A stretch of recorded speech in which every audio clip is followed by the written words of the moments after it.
Well, thanks very much. This will be a short press conference for reasons that are obvious for those of you who are travelling with us to Tokyo. I am incredibly honoured and humbled to have been sworn in as Australia's 31st Prime Minister. Australians have voted for change, and my government intends to implement that change in an orderly way. This morning, we had sworn in the interim ministry that you see before you here in order to enable myself and Senator Wong to visit Tokyo for the Quad Leaders meeting. In Tokyo, we'll also have important bilateral meetings with President Biden, Prime Minister Kishida and Prime Minister Modi. I received a phone call last night and had a very fruitful and positive conversation renewing my acquaintance with President Biden.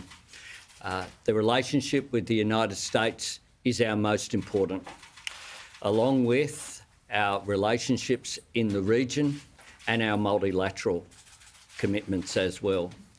So the meetings that we will have, not just with the United States, but importantly with our hosts in Japan and India, are going to be very important in a good way to send a message to the world that there's a new government in Australia, and it's a government that represents a change in terms of the way that we deal with the world on issues like climate change, but also a continuity in the way that we have respect for democracy and the way that we value our friendships and long-term alliances.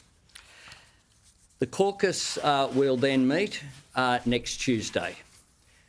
We will then have a swearing in of the full ministry next Wednesday morning, and then I'll convene the first meeting of the new ministry. We just had an informal meeting of this group. We will have a meeting of the ministry next Wednesday, along with meetings of the appropriate cabinet committees, including the NSC and the ERC. Those arrangements, I met with the Department of Prime Minister and Cabinet yesterday, and I thank them for their professionalism. It was a reminder, as a former Deputy Prime Minister and Minister, of how valued our public servants are. We won't be sacking public servants either. We'll be valuing public servants and respecting them. And the fact that we're able to have discussions and put measures in place to allow whatever the outcome of the result on Saturday for those arrangements to be put in place says a lot about how professional our public service are. We should not take it for granted.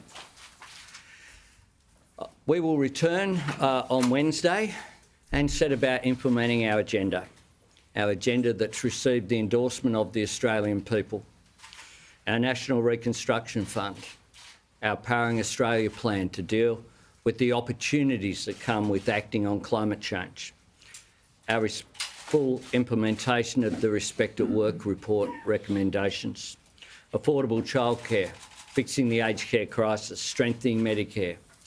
I said on Saturday that the how was just as important as the what, and indeed it is. I want to bring people together, and I want to change the way that politics is conducted in this country. We will establish a National Anti-Corruption Commission. I've asked for that work to begin already. I'll bring together an employment summit, and I thank those people in the business community and in the trade union movement for the discussions that we've had already about the way that that can be progressed. And we will, of course, be advancing the need to have constitutional recognition of First Nations people, including a voice to Parliament that is enshrined in that Constitution. I look forward to leading a government that makes Australians proud, a government that doesn't seek to divide, that doesn't seek to have wedges, but seeks to bring people together for our common interest and our common purpose. I think that's one of the messages that came through on Saturday. People do have conflict fatigue. They want to work with people, and I'll work with people, whether it's across benches or the opposition, to try to, wherever possible, get agreement. It's the way that I ran the Labor Party from the day that I became Labor leader, not opposition leader. And I do believe that we can do politics better, and I hope to do so.